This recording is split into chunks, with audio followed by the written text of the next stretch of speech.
Good evening, beautiful woman. Welcome to Isaya's Inspiring Evenings, a podcast full of goddess series, witches' secrets, colors of women and fairy seasons to integrate serenity, abundance, joy, and magic into your life. I am Isaya Bell, creatrix, magical pragmatic inspiration mentor, tech goddess teacher, and traveling priestess. And this podcast aims to accompany you for peaceful and inspiring evenings. Isaya's Inspiring Evenings has had various iterations and styles and is published irregularly. Subscribe to the podcast on the platform of your choice to be informed of the publication of each new episode. If you like this podcast, please support it by leaving stars, blue thumbs, and reviews on whatever platform you listen to me. In 2024, there are going to be 5 series in it, for now.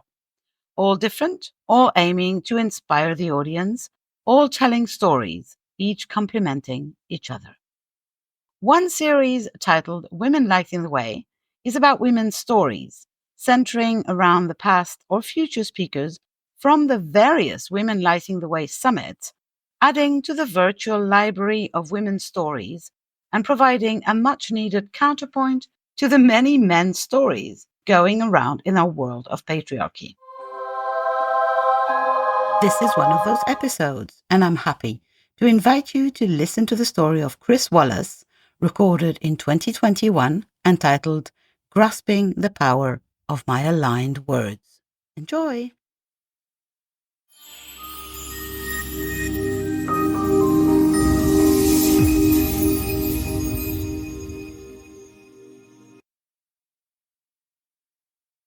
Hi, I'm Kris, and I am very grateful that you chose to listen to my talk. Thank you for joining me today. So, usually I call this my donut story. But for this talk, I guess it's still my donut story. I've called my talk The Power of My Aligned Words. And that's just a fancy way to tell you my donut story. So, where does my donut story start? In 2008, I was a stay-at-home mom, convinced that I had to be a lawyer to be happy. I was a stay-at-home mom with 3 kids, and I loved being home with them. It was perfect for me, but I still had this unfulfilled goal of being a lawyer. And I had put so much energy into that goal that I just felt like I couldn't let it go. I was convinced also that my best life was tied to practicing law. I wouldn't let myself see any other possibilities. In order to be happy, in order to live my best life, I had to be a lawyer. I had put so much time and money into it and pressure on myself. So I graduated from law school in 1996 and didn't have a real clear picture of what I wanted to do. I just wanted to practice law and make a lot of money and help people. And I moved to California after law school, and I took the bar exam, and I failed. So I took my first bar exam in July of 1996, and then it takes about 4 months to get the results back. So 4 months of wondering, of planning, of expecting and hoping. And then I got the results and I did not pass. And I don't even remember if I really cried at the time. I know I cried later. But that first time, it wasn't a huge surprise, but it was a big disappointment. And it cost a few $100s to take the bar exam, plus 3 days. So I didn't feel like I had a choice, right? Just because I failed the bar exam once didn't mean I was going to give up my dream of being a lawyer. So I tried again. That would have been February of 1997. The bar exam is given twice a year across the country at the same time in every state, but every state is different. So by taking the bar exam in California and being admitted in California, I would have to practice in California. Of course, there are all these other reciprocity rules and processes, but that was the plan. Move to California and be a lawyer. So I took the bar exam again in February of 1997. And 4 months later, I found out I failed again. This time, I'm sure there were some tears. I'm sure that was not a fun time. But what could I do? I had spent 3 years in law school and over $100,000 on that law degree. And I couldn't give up. I had to keep going. So when you fail the California bar exam, you get your score and you can see how close you were to passing or how far away. And I was close. I was really close. And you may have heard that California is a little bit more difficult than other states.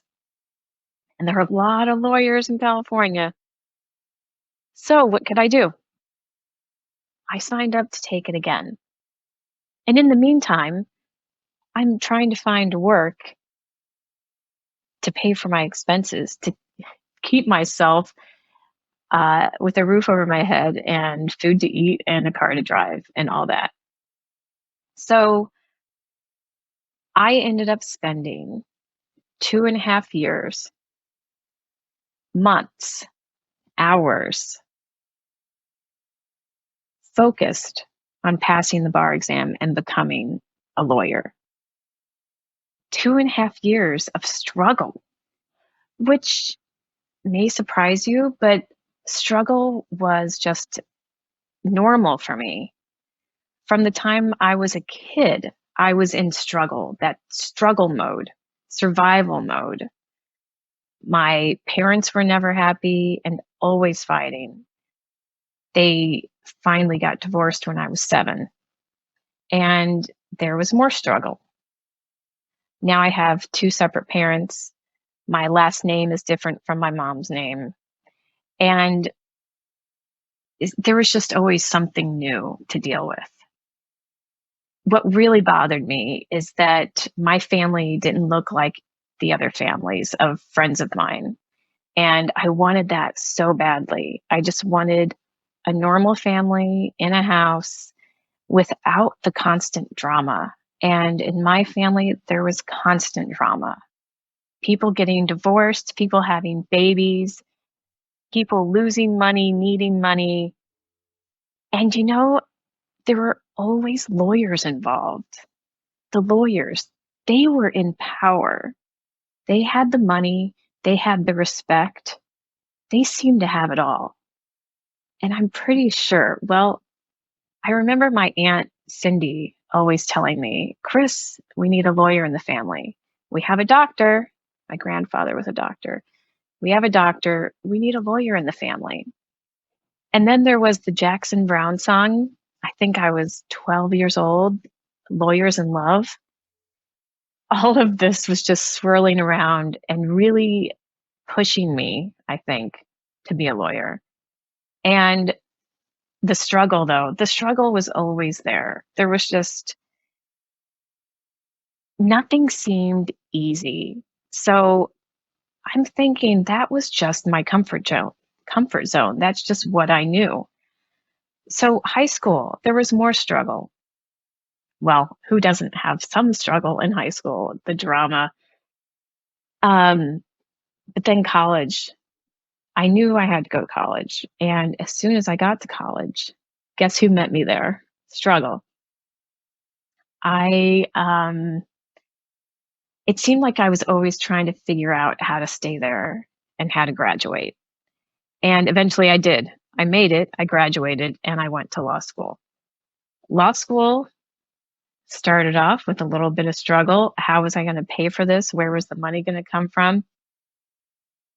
After that first year, it wasn't so bad. I really enjoyed it. It was great to be around smart people in a tiny town with one focus and learning. I love learning. And again, I thought if I'm a lawyer, if I can help people and make money at the same time, I'll have everything I need, right? So I continued. That's why I continued to take the bar exam. And I took the bar exam 5 times.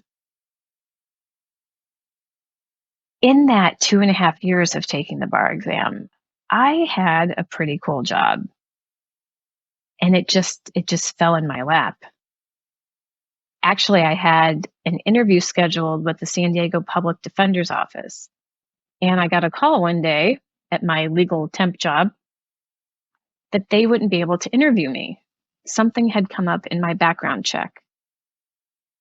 There were tears then. I remember that. I thought this was going to be my first law job.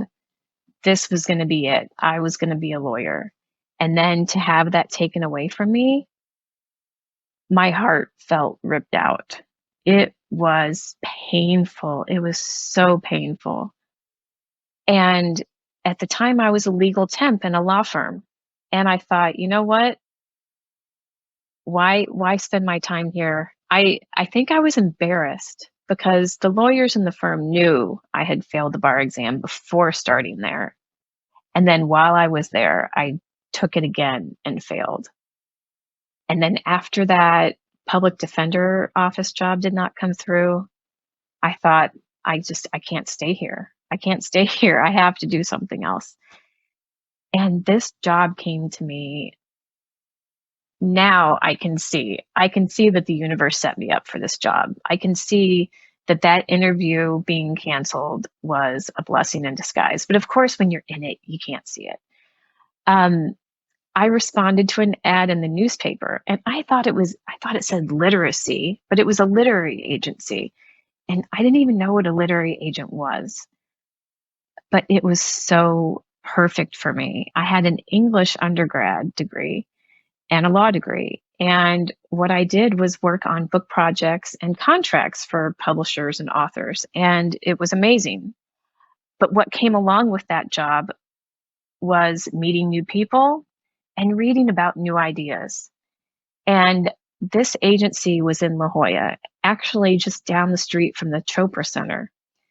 So I have the Chopra Center, and there's a woman I worked with who introduced me to Reiki. And at the time, I just blew it all off. Those ideas just did not get through. I think I was so focused on being a lawyer, and I just didn't have the space to let in these new ideas and new people. Yeah, I was blind and deaf to these things. They were right in front of me. I was reading the projects. I was meeting the people. I was introduced to EFT tapping at the time. It just didn't get through. So I didn't know anything about the law of attraction. I didn't know anything about energy and intuition, but it was all right there. And I was blind to it because I was so focused on my struggle. I was just so dedicated to that. So I ended up taking the bar exam 5 times in California. And I passed on the 5th time. Then I got married, and then we moved from California. So the amazing thing, something shifted in me during that time. Well, I fell in love and I got married, but I knew I wanted to have a family, which I hadn't thought about before then. I knew I wanted to have a family, and where we were living just didn't seem like the right place. So even though I had finally passed the bar exam, I was okay with leaving. I was okay with leaving California. It was actually for my husband's job so he could pursue his career. And I figured, okay, we can have kids. John can find his perfect job, and then maybe we'll come back to this. So I got a little break from the struggle to be a lawyer. We moved to Ohio. we moved to Pennsylvania, and then we moved to Illinois. And in that time, we had our first 2 kids. Then my husband landed the job in Idaho. And I knew that this was where we were going to be for a while.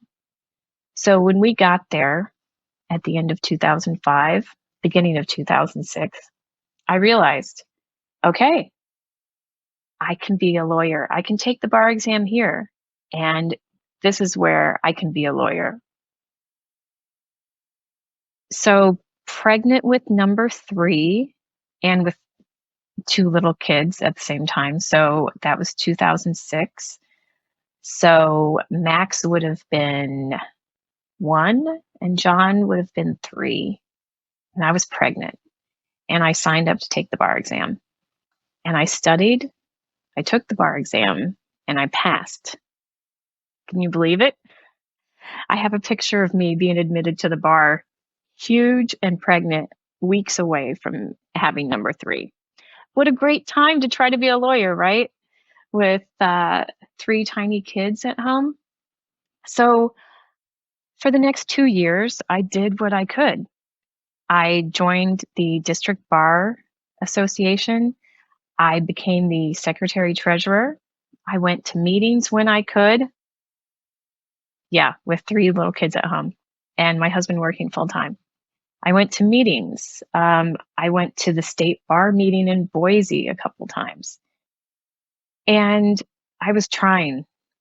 It didn't occur to me that in order to practice law in a small town, I was going to have to open my own law firm.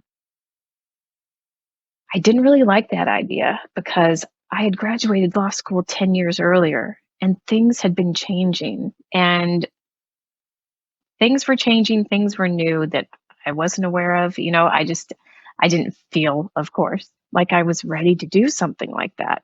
But I was trying to find my way. So it's been 2 years. So now we are August 2008. So in 2008, I was home with the 3 kids. And I must have had a break one afternoon, and I was flipping through a book sent to me by that literary agent who I had worked for. And it was called The Answer. And one of the authors was John Azaroff, and he was involved in The Secret. So I'm flipping through this book, and I'm not familiar with the vocabulary. I don't know exactly what they're talking about, but it sounds very interesting. Energy and intention and the law of attraction, which I still was not familiar with. But I came to a page where there were questions asking about your ideal business. What kind of business would you like to have in a year? And I took the time to answer those questions. I relaxed and I opened my imagination and I let the answers come out. So I put that notebook with my answers back on a shelf and forgot about it and went back to life as a stay-at-home mom trying to be a lawyer. About 7 months later, I was at our parent-toddler playgroup talking to another mom about her recent weekend trip to Seattle. And we were in northern Idaho, so Seattle was a popular weekend destination. And I was thinking, it'd been a while. Seattle sounded great. I wanted to go to Seattle.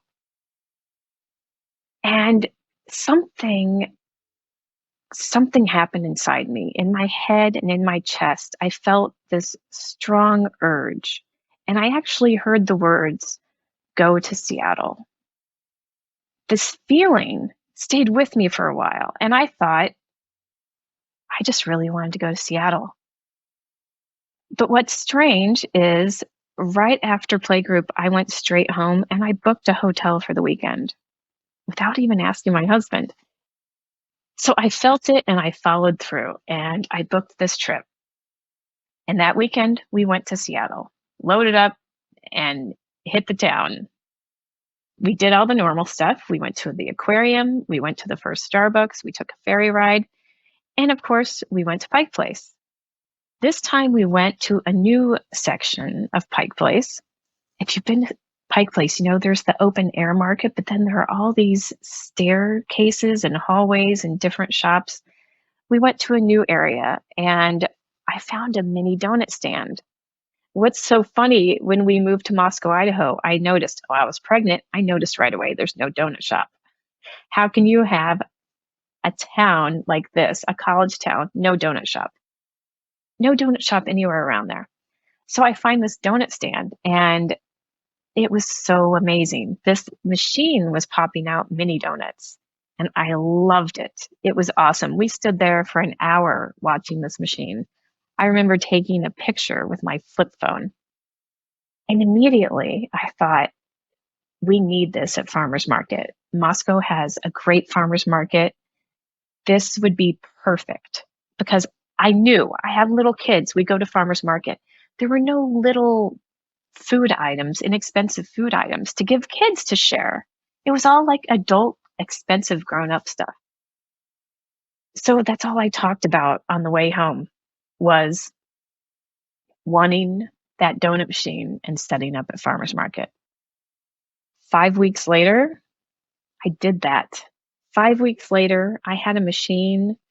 I had a spot as a walk-on vendor at the market. The second week, I missed the first week. I was there the second week.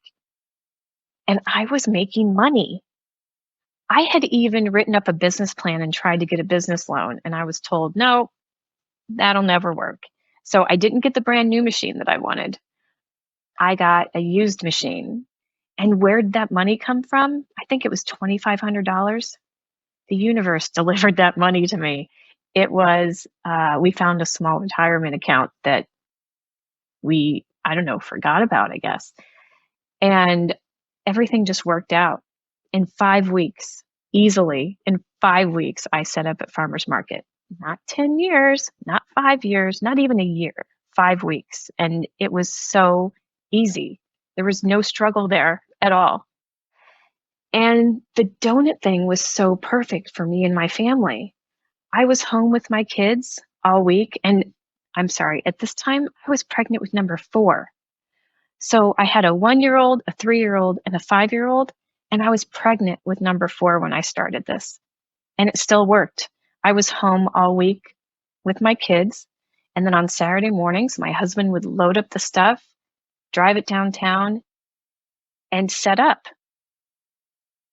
I would go on Saturday mornings and work maybe 5 hours. I mean, yeah, there was some stuff before and after.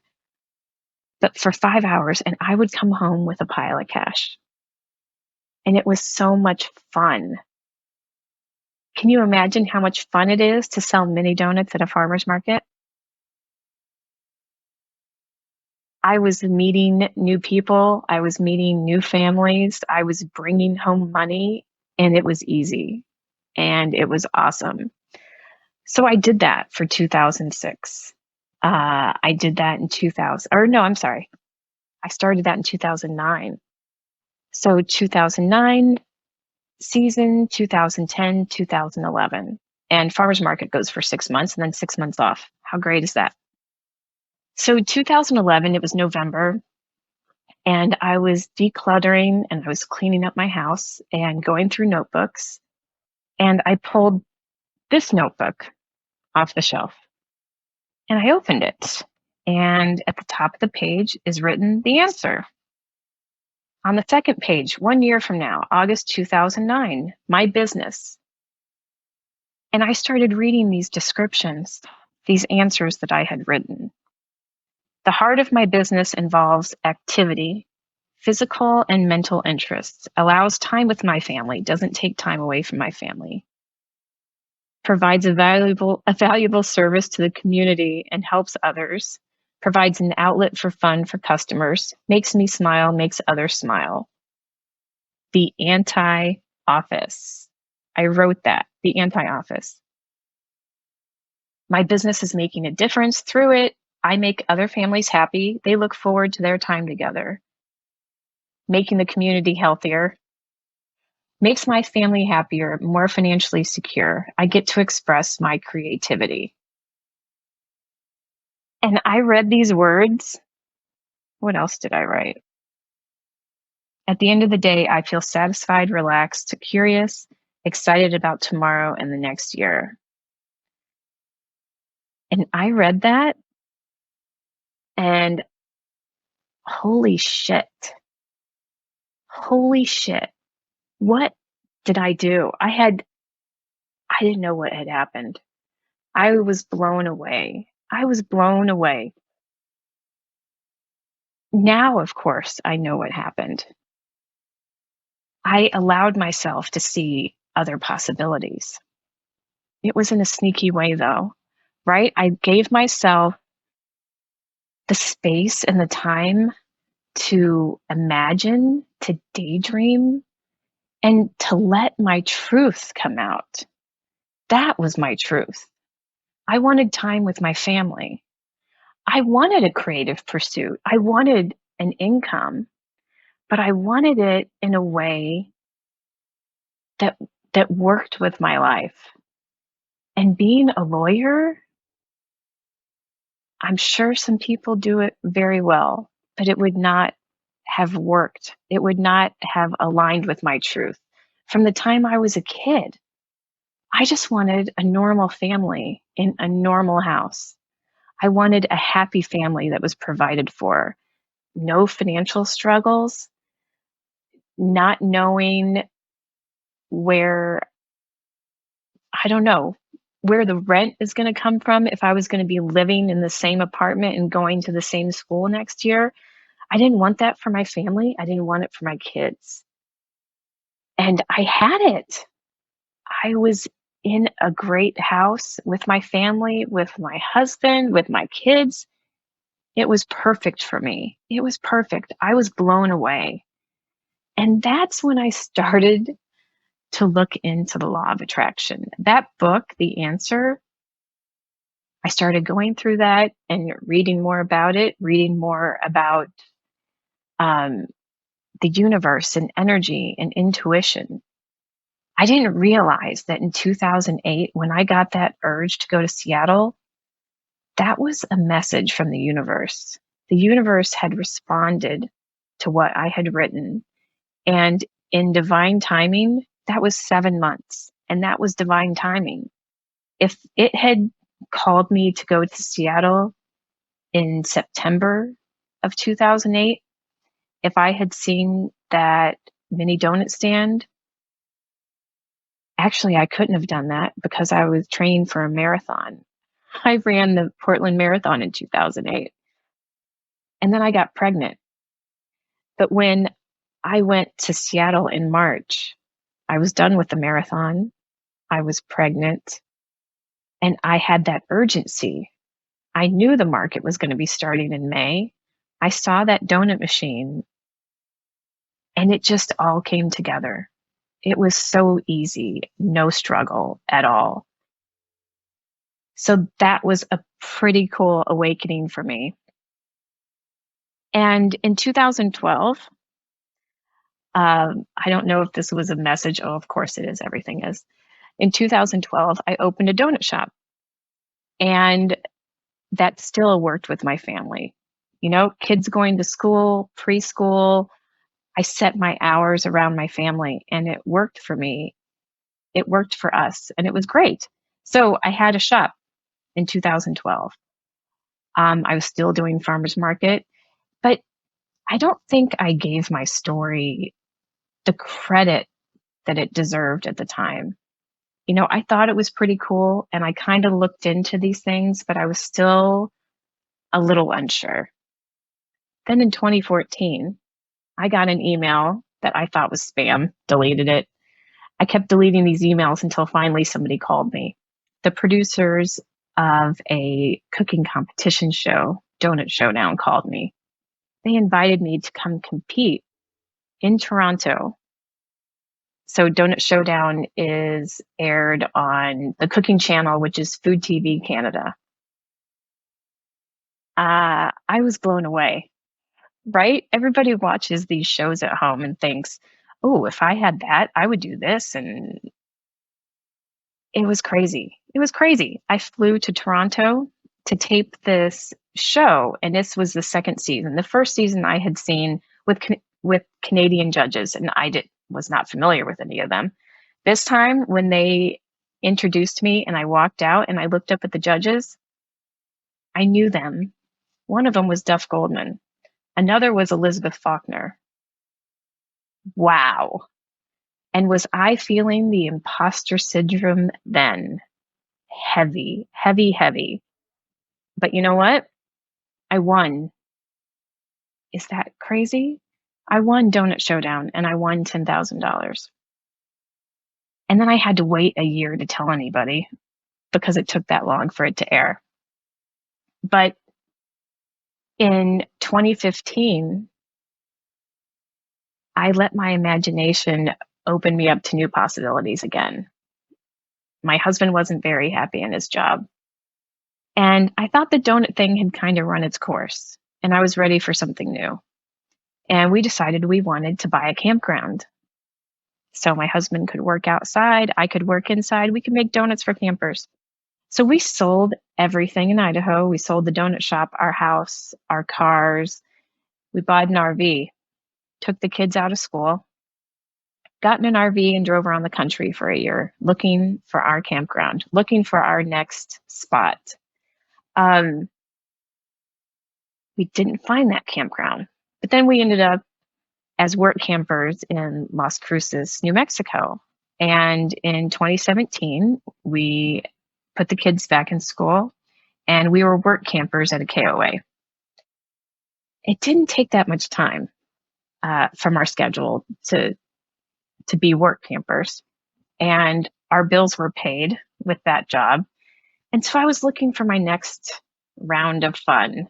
What else could be fun? Well, at the time, I was a Starbucks regular. Every morning when I had the donut shop, I went to Starbucks first. And every morning on our RV trip, we were at Starbucks. So I thought, I'm going to go get a job at Starbucks. And I did.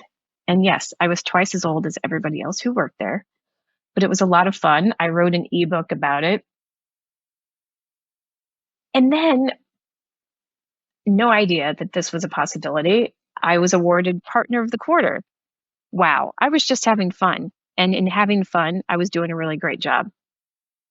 Then, in the spring of 2018, I was invited to meet the Starbucks CEO. He had come back to Las Cruces to give a commencement speech at New Mexico State. And while he was there, he invited all the managers in the area to come have a roundtable with him. And he told the managers to each bring a partner.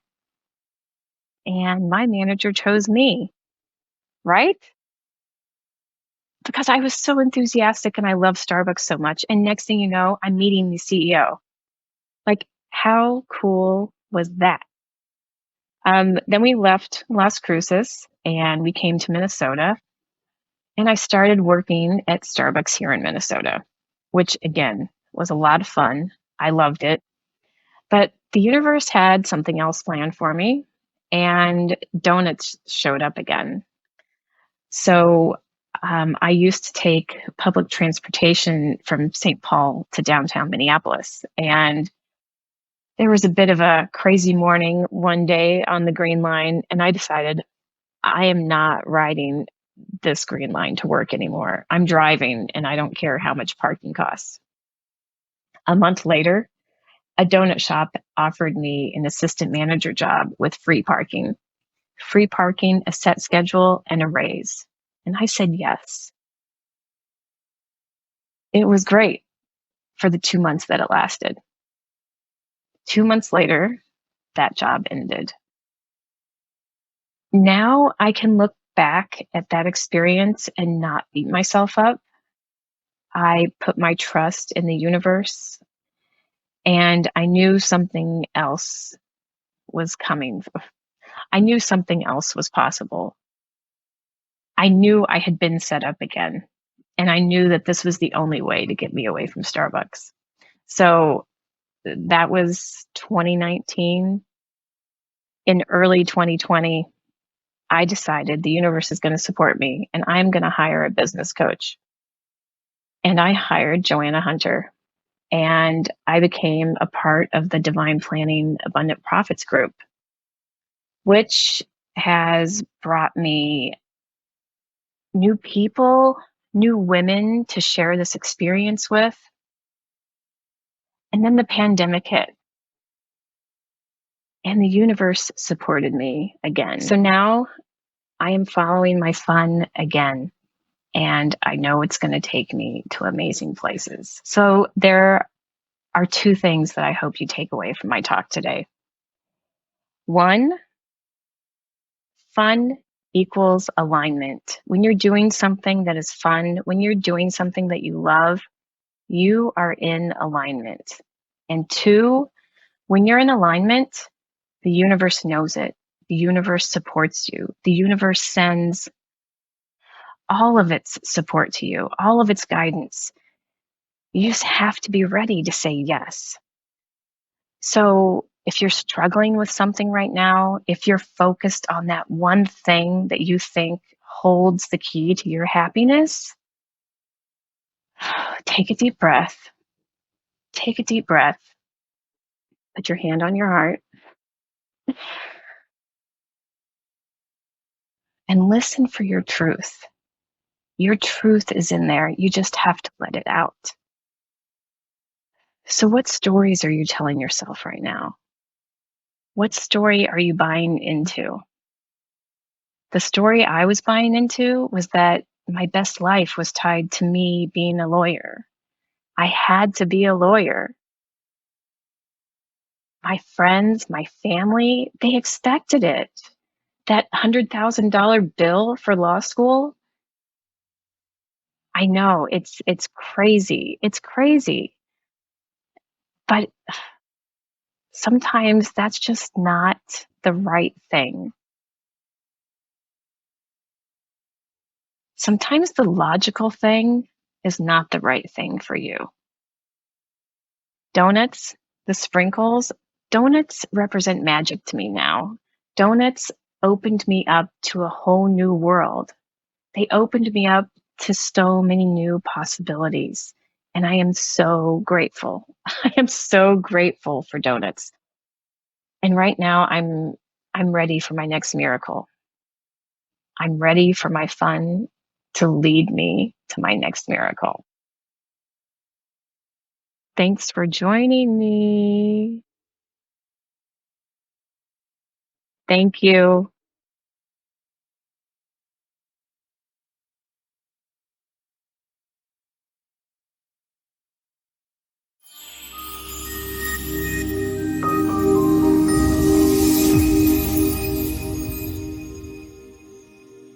That's it for this episode. The next one is still in creation. Thanks for listening, and don't forget, if you want to support this podcast, share, subscribe, and leave stars, blue thumbs, and a review on whichever platform you listen to. If you want to be accompanied in the change processes that life offers you, if you want to live a goddess life daily and participate in the awakening of feminine energy in the world, know the secrets of witches, and apply the rituals of fairies in your daily life, contact me on my website isayabelle.com. You can also subscribe to my newsletter to be informed of all the news in the real and virtual world of Isaya. You will, of course, find this podcast on all platforms: Google Podcast, Apple Podcast, Spotify, etc., but also on YouTube and on my website, isayabelle.com, on the podcast page.